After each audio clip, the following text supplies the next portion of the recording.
studio. So glad to have you here with a new pattern that I'm going to teach you today. This is called the New Rose, right here. The New Rose. And really, it's not a new rose, but I thought it's a new beginning, a new day. And so it's an old rose pattern that I updated, added some more darker values and lighter values to it, and added some more buds, made more luscious leaves. And the best thing about this pattern is I've figured out how to cut it out on my brother's Scan and Cut. And so I'm going to share that with you in this class today. That's what it's all about, how to do the New Rose using your scanning machine. And I'm sure I have a brother scanning machine. You may have some other kind, and I think it will work on that also. So I've designed these new patterns that can go right through the scanner, read really clean, and cut your fabric. Now there's a trick to cutting fusible fabric with a cutting machine, and I'm going to share that with you today on how to get a nice clean cut, and it'll peel up easy off your mat, and you can build your flower in probably less than a day. I know. So stay tuned here, and I'll be back. We're going to have kits available for this. There'll be complete kits. You can get it either with the scanning pattern sheets, or you can get it as a regular pattern, my normal using scissors pattern. I don't mind using scissors, to tell you the truth, but I get a lot of whining from my students. So we're going to do this with the Scan and Cut. I'm working on some other pattern designs to use the Scan and Cut also, so stay tuned. This is going to be really fun.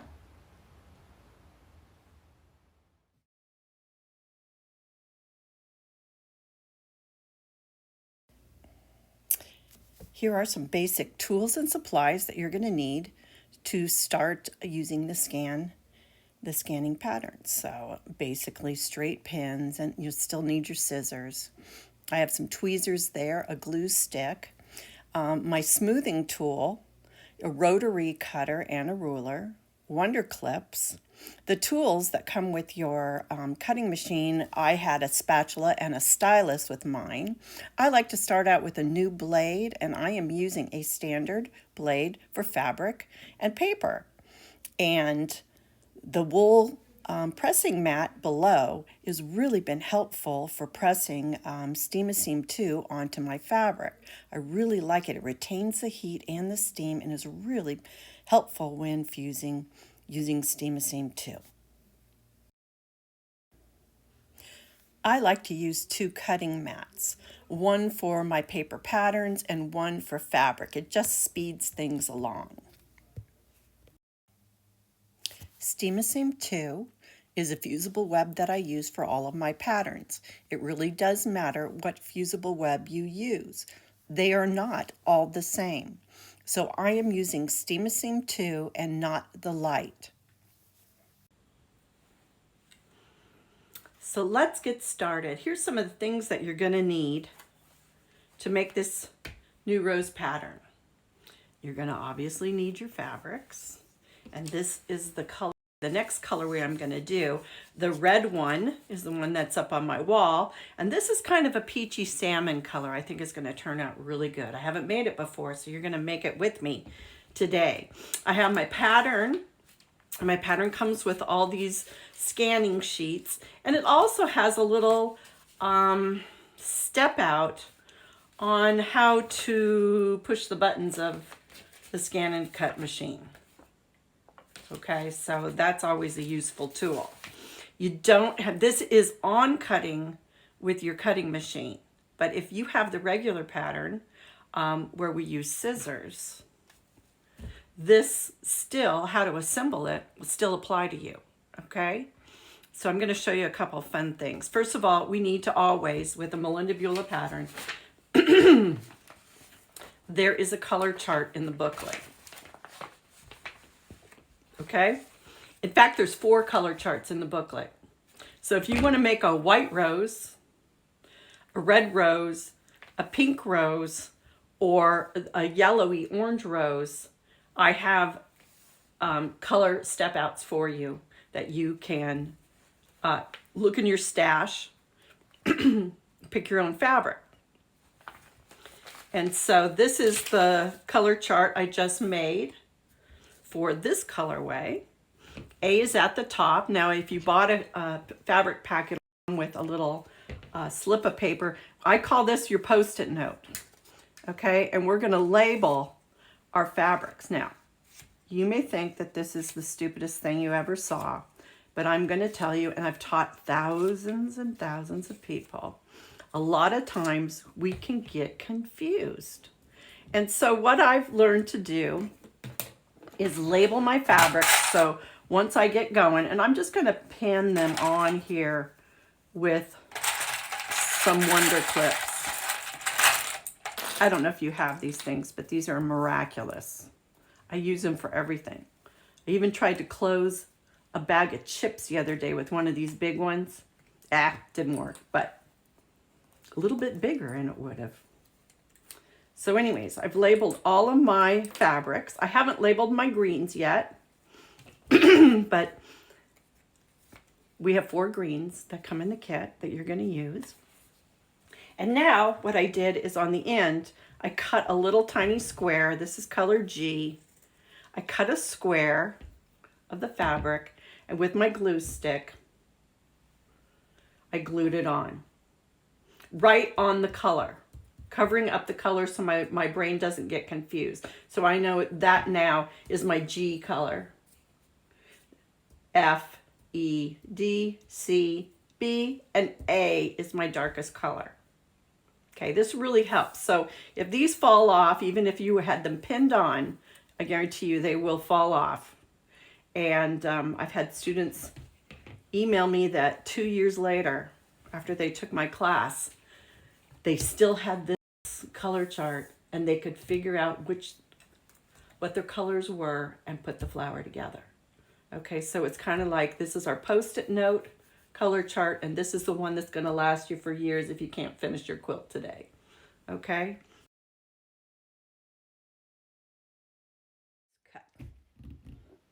This is called your scanning sheet, and for every color in the pattern, you will have a scanning sheet. On the scanning sheet, you will have information about this page and about the color that you're going to use. This is for color E. And then down here in the cutting layout, this is really important, this side, this right side, because it's going to tell you what the number and letter is for each one of these pieces. You cannot put this on the scanning mat or the machine will cut out all of those numbers and letters to get a clean cut. You don't want to have all of these letters and numbers, okay, because your machine won't cut out this properly. So it's all over here on the side. So we have to remove this so we can put this in the scanning machine. But you need to keep this because it tells you where that go. The E is for what color, the letter is for what color to cut that piece out of, and the number is going to tell us where to lay it down on our flower later. So that makes sense. So now here's what we do with them. You need to cut these apart. So I put my ruler on the left side of that dotted line there, and I'm just going to cut all the way up. Now I need to save these together, so this is where I use one of my Wonder Clips again to hold them together until I'm ready to scan, okay? And you can do that with all of your pieces, but make sure you don't lose this side because this is what's going to help us later. So sometimes, let's find one in here. Here we go. There'll be, this is a 2-color scan. And it means like, and it'll say it up here that this sheet is for colors G and K. So this is the G side because my little schematic here tells me it, and this is the K side over here. So we're going to butt 2 fabrics together, and I'll show you how to do that on that one mat. So sometimes you'll have a 1-color mat, and sometimes you'll have a 2-color mat. And this little information sheet will tell you how to tackle it. And so we have 2-color, we have 1-color. I use 2 cutting mats. I just got tired of waiting. I'm very impatient. And I just thought 2 cutting mats would be easy. I could put my fabric on one and my scanning sheet on one. And while it's cutting one, I can prepare for the next color. And that's how I've been doing it. So I highly recommend getting 2 scanning mats. Okay, and the scanning mat, let's talk a little bit about the scanning mat. The scanning mat, and this has been comes with a plastic cover. And you're going to remove that plastic cover, but keep it because it protects it from getting all kinds of dust and little fibery gooeys on it. So keep your plastic. There's a purple arrow at the top, and that tells you that that is going to be fed into the machine. So and then there's a hole down here. That's at the bottom. There's a hole right here. Okay, so we want the purple arrow will go through. When you put your scanning mat on this tacky, this is sticky, okay? And when you put your scanning mat, your scanning pattern sheet on here, you want to make sure you never cover up the black line right here. Okay, now I get sticky on everything because I do fusible web. So this was a new mat, but I think it works even better. The more I put sticky fabric on it, the stickier it gets. So that's a little bones of the mats. Because our our pattern sheet is 12 by 11. Okay, which fits nicely, you can see, on this. You want to put the 12-inch width right here across the top, and then it comes down to 11 inches down here. That's how we're going to do it. I mean, if you turned it this way, no big deal. But if you cut your fabric 12 by 11, you could get in some little problems there. So if you just remember to put the 12-inch width up at the top of your mat, that'll be great. And that's how you do that. And I'll show you how it's scanning here in a second.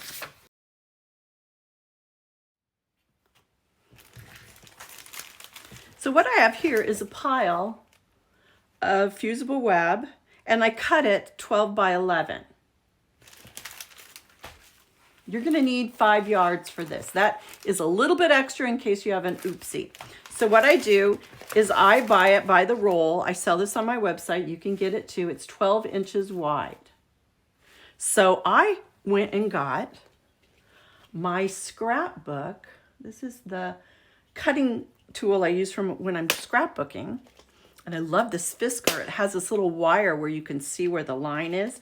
So what I do is I take my fusible web. I want to get a bunch of sheets that are 11 by 12. So I lift this up, pull it into my machine, put it over to the 11 here, make sure that it's, and then I cut. And I do it again to 11. Make sure it's straight in my machine.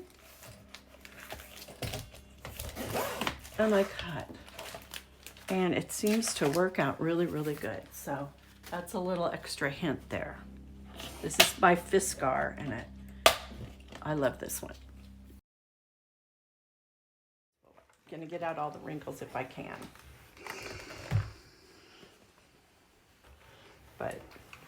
So I'm gonna smooth out all the wrinkles.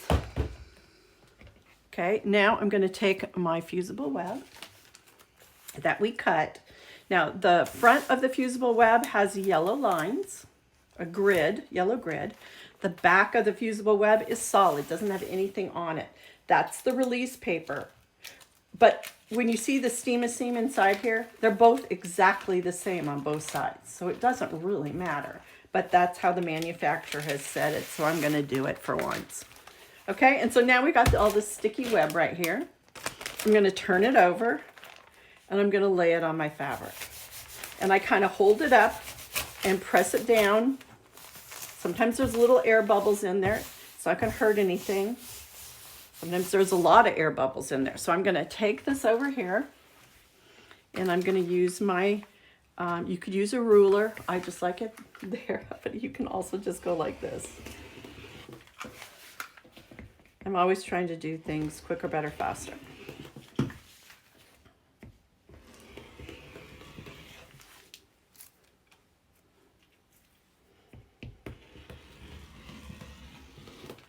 Okay, there we go. It's 11 by 12. Okay, now I've got steam in my iron, and I'm going to start really pressing it with steam. Now the key to making this work, the cutting machine, cutting this out really well, is letting the fusible web melt into the weave of the fabric. Now the reason why I use Steam-A-Seam 2 is because Steam-A-Seam 2 melts into the weave of the fabric and locks it, and it won't ravel. Okay? And when this is really melted into the fabric, you get a nice cut on your scanning machine, and it doesn't stick permanently to the bed of your sticky mat.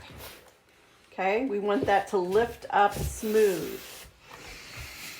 Okay, so I'm ironing it a bunch of times. And in your pattern, there is a picture of a good ironing and one that may be suspect and may stick to the mat and not peel up with the fabric. So we want to make sure that the fusible web and the fabric are bonding to each other. If you can wash your fabric and get the sizing out, that helps also. But sometimes when you buy a kit, the pieces are kind of not that big, but I think you could probably wash all this. The sizing kind of just keeps a little gloss on the fabric, so it does melt better. Now, my fabric, it's hot, and it's a little damp from the steam. So you can't put this on your cutting mat when it's hot and damp. We need to let this rest and go on to our next color. But now I have that fabric is color C. I have it prepared, and it will fit on my cutting mat. And I'm going to do this, the ironing of all my pieces, with my sheets and my fabric, and using my instructions, I'm going to prepare all my fabric.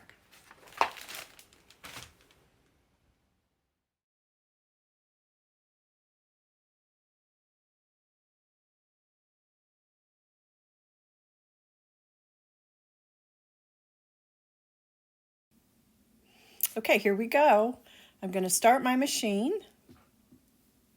and then I'm going to press scan, and then I'm going to press cut to data. And there you go. And now I'm going to load my mat. That purple arrow needs to be going forward, and you want to load it straight. So I click on the mat button there. And you don't have to push it or anything. It just goes in smoothly, all on its own. And now press and scan. And there it goes.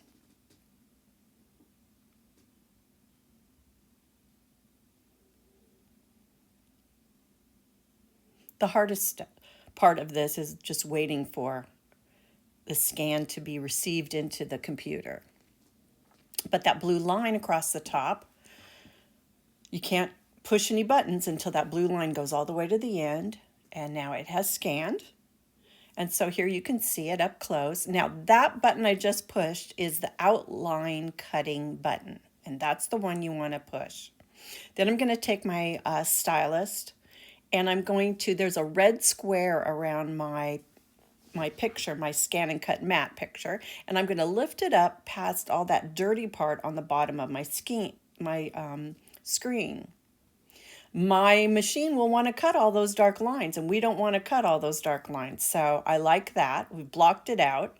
Let's see if it did what we wanted. Yep, it blocked it out. So that I love. I'm going to press OK. And then I'm going to save it to my cutting machine. And these instructions are written down for you.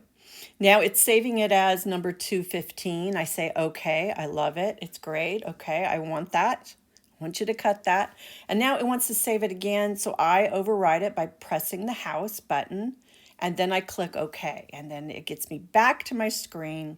I press and retrieve my data. And now it's showing everything I saved. So here I have to use a little down arrows to find my, there it is, my perfect scan of this. So I'm unloading my mat, take it out of the machine, peel it up, and I'm going to keep my instructions, a little instruction sheet with the mat so I know what those pieces are. Now, here's the color D. This is color D that we're going to do first.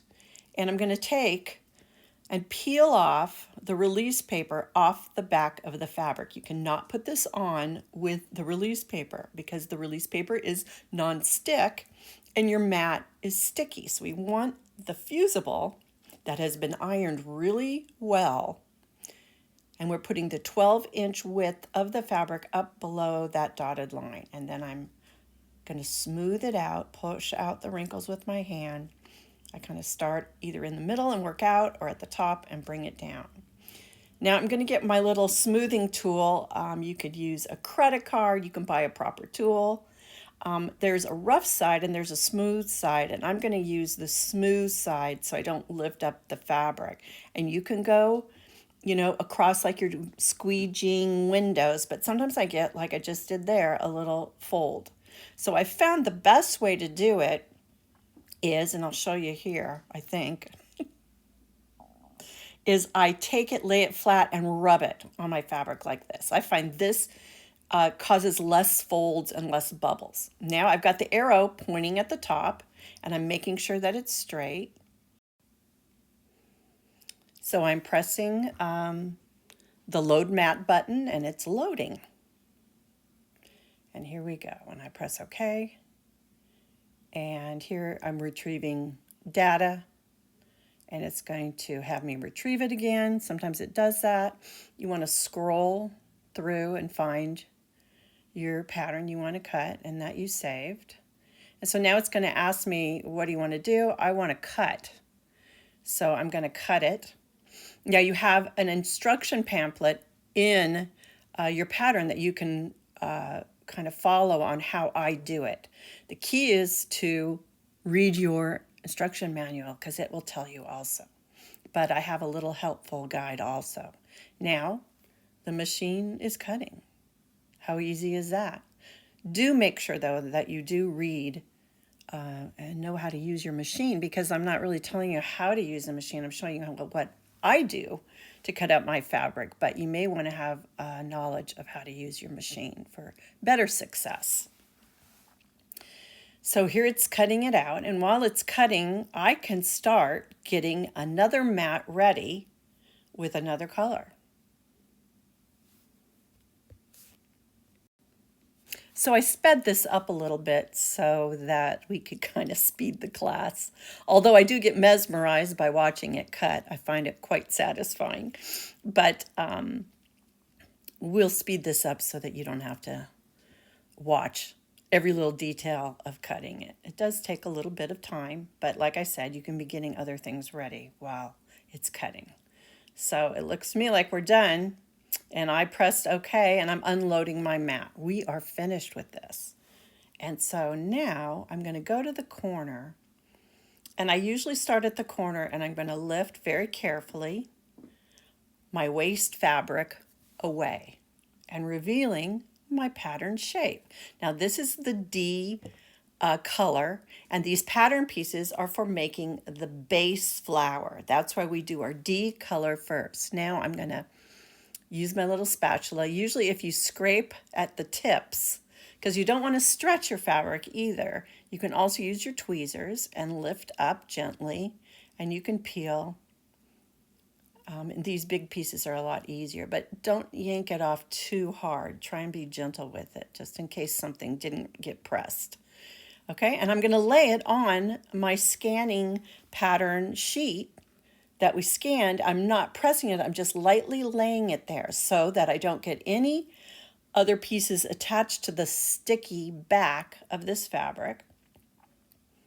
I know what color it is because I also have the instruction sheet with that, and I'm just lightly laying them down there and then keeping my instruction sheet with it, and that tells me what the color and how to put it together are. And then I use my Wonder Clip again, pinch it, and set it aside and work on my next color. How easy is that?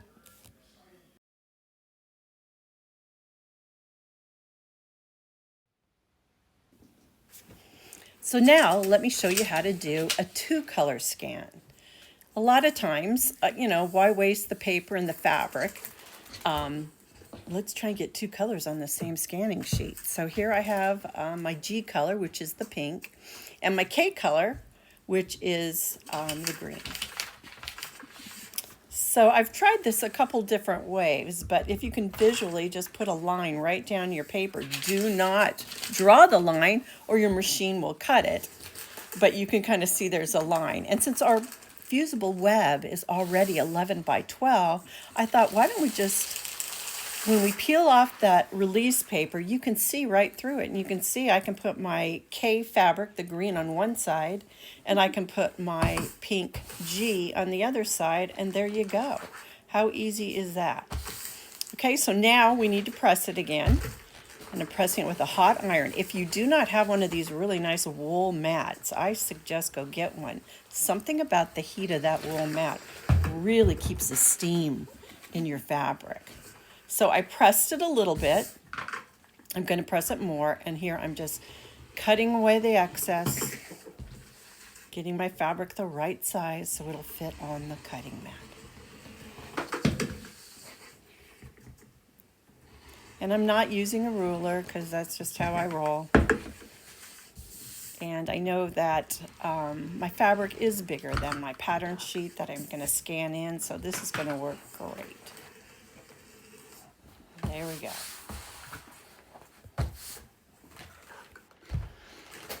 So now I'm going to iron it again and really press it. And you want to constantly move your iron as you're pressing, but we really want to melt it into the weave of the fabric so that we have a nice adhesion of the fabric to the fusible web. And there we go. Now we're going to let it cool because, again, that heat and steam leave it a little damp and really, really hot. If you need to clean your iron, if you get fusible on your iron, I use a dryer sheet. I lay it on my mat and just rub my iron on the dryer sheet to get all the sticky off. You will get some sticky.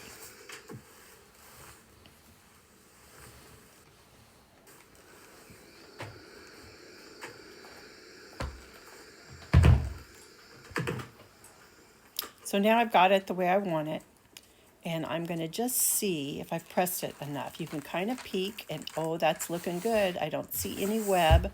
It looks nice and solid. And then I'm just going to press that back down and let it cool. And we're ready to go to the next thing. And the next thing is getting my cutting mat ready.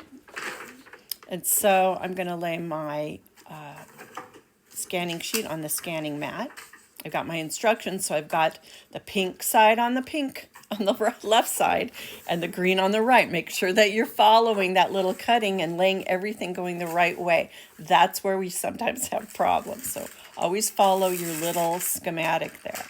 I'm peeling off the release paper.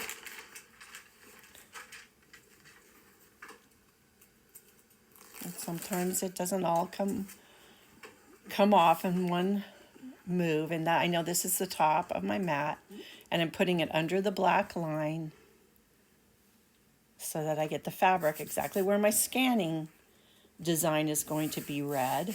And there we go. So now, again, I'm going to smooth out my fabric, get all the bubbles out,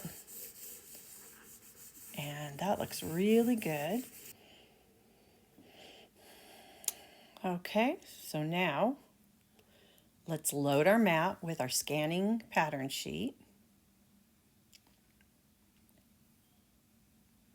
And I'm going to press scan and scan to data.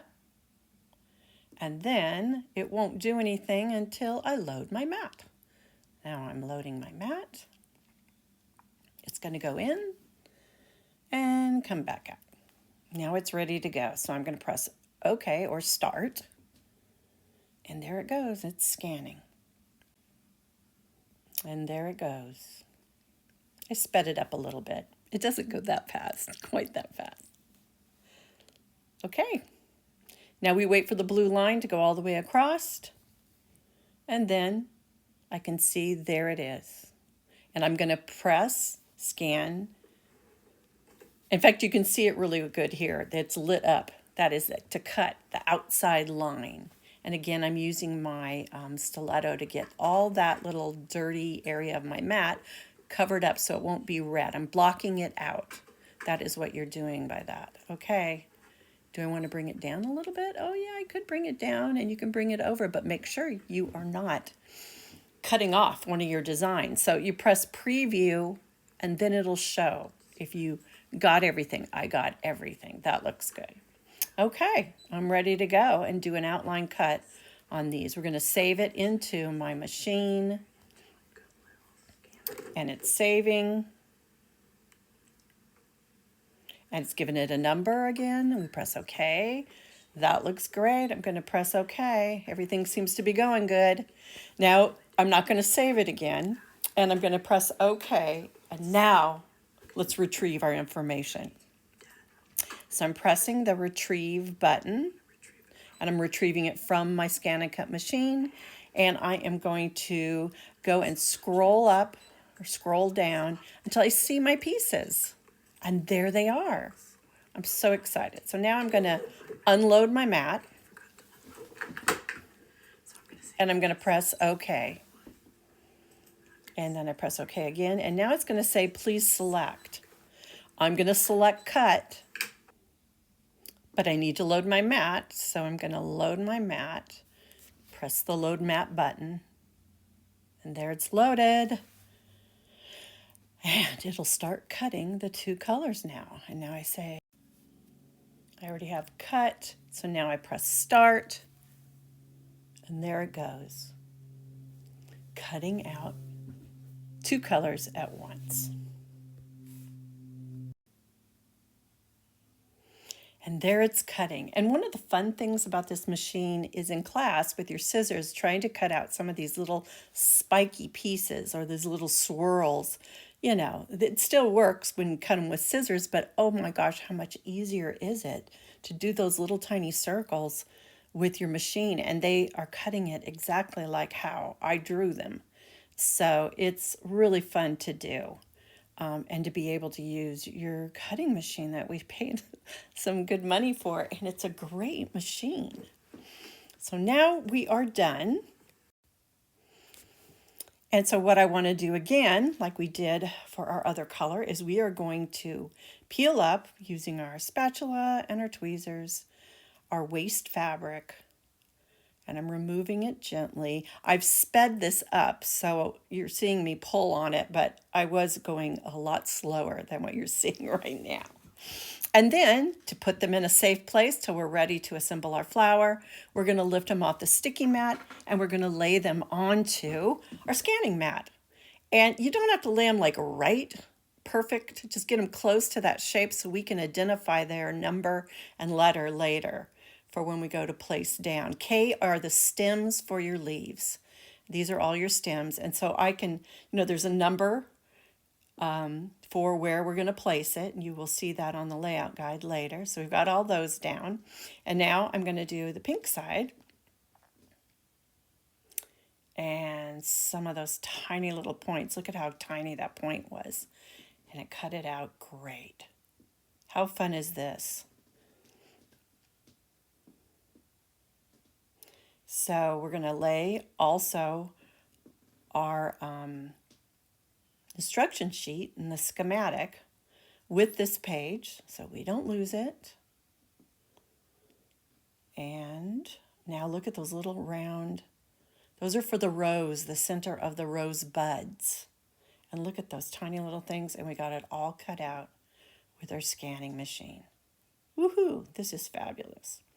Okay, so I'm pinning the instruction sheet and schematic with it, and I'm going to lay it in a pile with all the other pieces, and I'm going to go through and do all the colors. So here's all the fabric and fabric pieces cut out, and I'm laying them in a pile, making sure I have the right instruction sheet with the right page. And there we go. And you can see now we're going to take this over and get it ready to start building our flower. Now these first two pages here, page 1 and 2, are color D. And these are going to help us make the big body of our flowers. Those three right there, those little pieces are the rosebuds. And each rosebud is numbered 1, 2, and 3. And they're all using color D.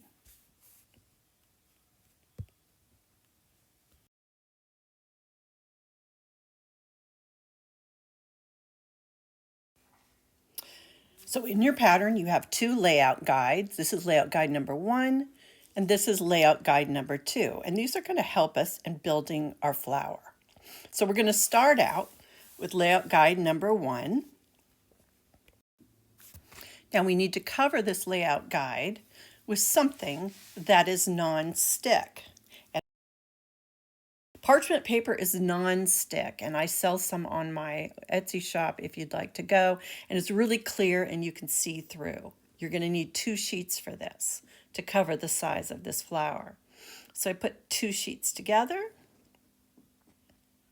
and you can use a straight pin and pin a seam along the top, or what I do is I use a stapler, and I'm going to staple. And I don't know if you can see it from the bottom, but about 1/4 of an inch seam all along the bottom there with the staples. You don't have to go that close together. Maybe 4 inches will be fine, but I'm just attaching these together. You cannot use tape because this is all non-stick. So either a straight pin going in across making a seam or the stapler. So now I'm going to open up one of the pages, the top sheet, and I'm going to fold it over those staples.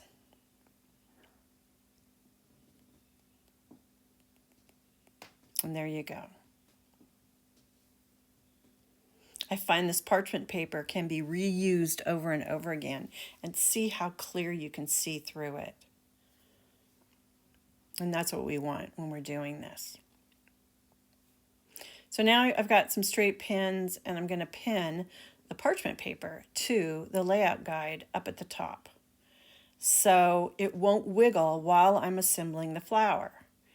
If it's wiggling, you're going to get an off registration. So I use 3 pins, go across the top.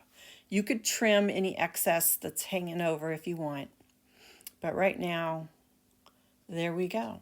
Now we can lay our sticky pieces right on this, iron them together, and then peel it up all as one whole piece. That's why this is so fun. And since we can't cut out one big base flower out of color D, we had to do it in 3 different parts that we're going to put together here. And the layout guide and the schematic here are going to show you how to do it. This is the bottom left. Those are the rosebuds, 1, 2, and 3. So I'm going to take the bottom left off, and I'm going to match up the lines. You're going to do it just like it is a puzzle. And that looks good to me. And you want to lay it on the line, okay? Even a little over the line would be fine. Nice bodacious flower is what I like. And then I'm going to take the top piece. Oh, these are the rosebuds right here. And there's number 3, and there's and I just lay it in place. Now, these aren't sticking real well on the parchment paper yet, so I may take the hot steam iron and press them, and they will melt to the parchment paper and stay put while I'm assembling my flower. So now let's do the other pieces.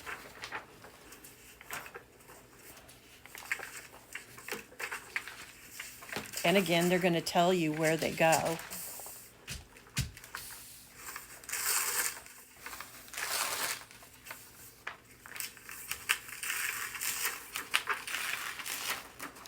And they're going to overlap each other. Now, once you get all the other little pieces on, that line where they are overlapping will disappear. You won't even see that you had pieced this flower together. But there you go. Now you'll notice there's a wiggly line. I always do a wiggly line because it will blend into the print of the fabric better than a straight line. The eye will always see. Now look, we've got a big flower here. Now I'm going to get my iron and let's press this. And make sure you got your steam. And there we go. We're going to press this flower and melt them together. And I'm going to press those rosebuds and melt them onto the parchment. But right now, the sticky fabric is sticking to each other. And it'll stay like that. Now I can lift that up and voila, we have one large flower to work with. And I'm going to put it back down. I just wanted to show you. There it is, our one flower. We are ready to lay all the other layers.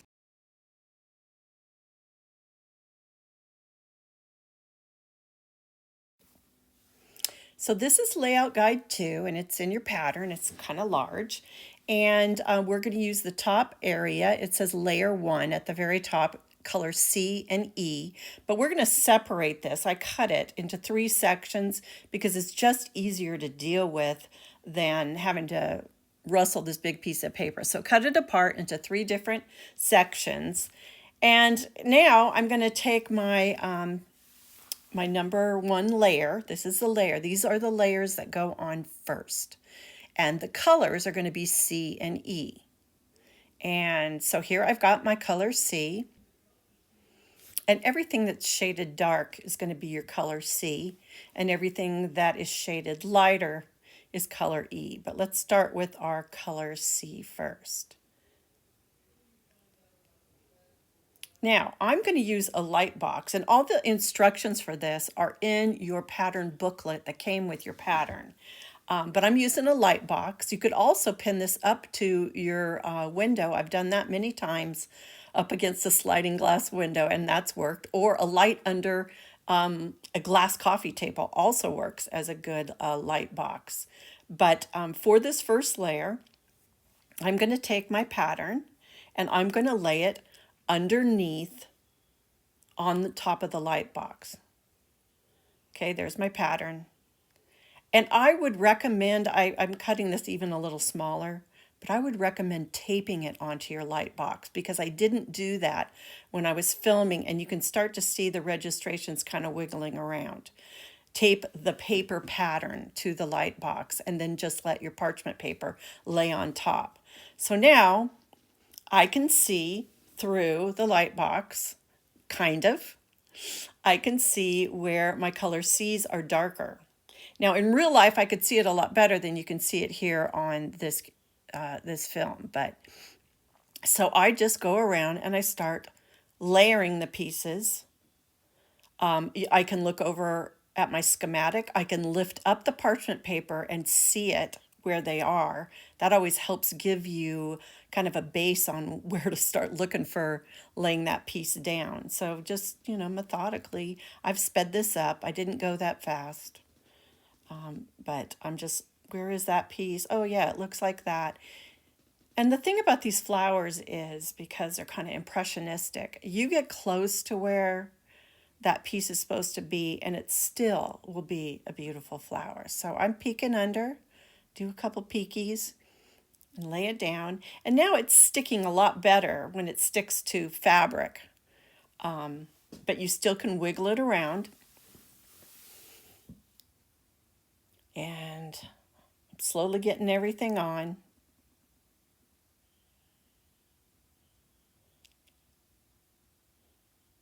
It's kind of like putting a puzzle together. There you go.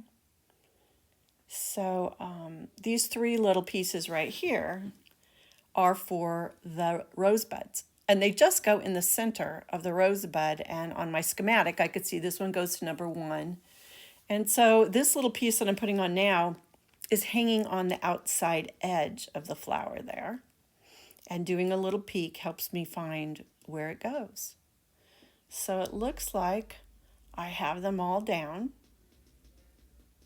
And now it's time to put the next layer on, which is color E. Now, color E is a little harder to see, but it's easier when you're doing it in real life than looking at my video, taking a picture of a light box, which doesn't help with color and causes a little shadow. But again, you can peek underneath. I know that goes there, and we can place that down in place. And that's what I did with the next color. Now, yes, if things are moving on you, I just, right there on the light box, I just press it with my hot steam iron. I'm not pressing hard, but just give it a little squirt of steam and they will stick. And it's a lot easier to work with when they aren't moving around. So we're trying to figure out where all the color E goes. And you can kind of see, get it close to there. And sometimes things do go off the edge. Don't be afraid to just always keep things on the base flower. You can extend some of these shapes off the edge.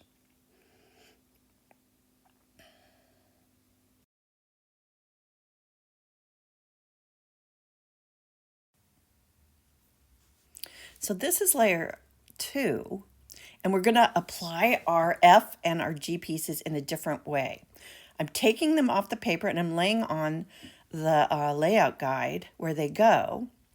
And if you'll notice while I'm doing this, there are some light little dotted lines on this layout guide that show where the last layer lays in relationship to these pieces. So the layer C's and E's that we put on in the last segment are indicated by those dotted lines. So it kind of gives you a bearing. And then I've darkened in the G's and the F's so you can get an idea where they go. This makes it really easy to then eyeball where the pieces go. Now these little round circles all go inside the rows, and they are numbered 1, 2, 3, so you'll know which one goes where. But now we're just going to put on the G's on top. Now I'm not going to go through and show you every little detail because you know your pattern booklet. I make these detailed booklets for all of my patterns that are like a class, so that you all this information is in the pattern booklet. But what's fun is I am a visual learner, so it's fun to see how, you know, I like to watch my teachers do it visually also. That's why I like making these classes. So you could, you know, see how I attacked all the little pieces. But it was so fun to make this, cutting it out of my cutting machine. So here we go. We've got all the pieces on. Now, how am I going to get them on the flower? Well, I'm going to take my layout guide, see the little dotted lines that indicate the last layer we put on. So I'm going to line up my flower edge with the pattern. And so I know that those shapes go right in there. And then I'm just going to bring them all over. Now, to me, that's kind of easy. And one of the things that's really cool about these patterns, again, I've said this a couple of times, just get close. You know, you can sit and fuss with it all you want, but you can just also get as close as you think it looks. And if you're not sure about something in the end, we're going to put this up on your design wall. And looking at it from across the room always gives you a better perspective and can show you if you've got something a little off, or you want to add another piece, or you want to move something. So now remember with these videos is you can stop and pause it, and you can go back and you can watch something over and over and over again until you understand where it goes. But I'm always looking at the little dotted lines where my last layer was, and it really helps me put this together. And on this little piece right here, I'm looking at the picture and I can see that it goes right in the middle kind of that C piece. And so I'm going to get it somewhere close to that. And it works. It really is easy, but don't tell anybody. So here we go. We almost have this whole layer done. And now I like it. And so I'm going to give it a little press. Now I'm not pressing really hard, just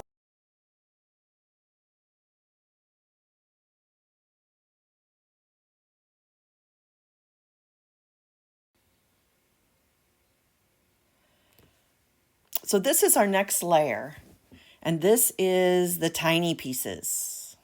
And I used to make you have to cut those out with scissors. But they're really important pieces because these are the darkest colors, and these are the thing that really push. Remember, dark colors recede and the light colors come towards you. And this is the trick to making something look three-dimensional. And so we really need these dark, they're little tiny strips, but they're really powerful colors and values. So we're doing the same thing. I'm laying them on the layout guide and getting them all tucked in there. And then I will use the registration of the flower and lay them in place. So now it looks like I have all the B's on, and now we're going to put the A's on top. And this is where you're going to use your tweezers too when we go to remove and lay these on our flower. So now I've got everything there, and the first thing I'm going to do is lay this little spidery thing, but it has to be dropped down a little bit. So this is a little tricky because you got to lay it on top of the other color to make that little bottom of the rose there. Okay, now the rest of them are easy. That was the tricky one. But if you've got to move something to get them all in, like right there, my spacing was off. And I have only lightly pressed this, not really steamed it. So they stick. The heat of the steam reactivates the sticky, but I can still pick them up and move them around. And you can kind of bend them if you want them to curve a little bit more. You can kind of take the piece because it's cut on a bias, and you can kind of fold it and curve it and get them, moving the right way. And we're almost done here.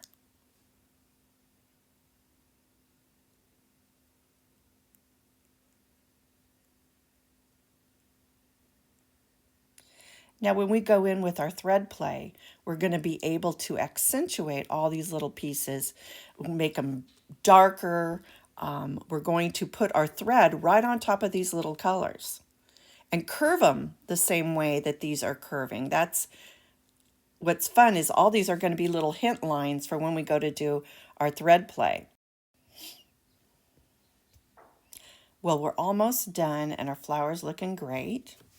We're going to have another class soon that's going to be on how to do the leaves, and stay tuned for this. How do you know if it's a right color when picking a background fabric? I'm going to do a little demonstration and show you how to find the right color. So we're done for this class, and I hope you'll join me next week on Saturday when we do our background fabrics and all our luscious leaves. And then the third class will be thread play.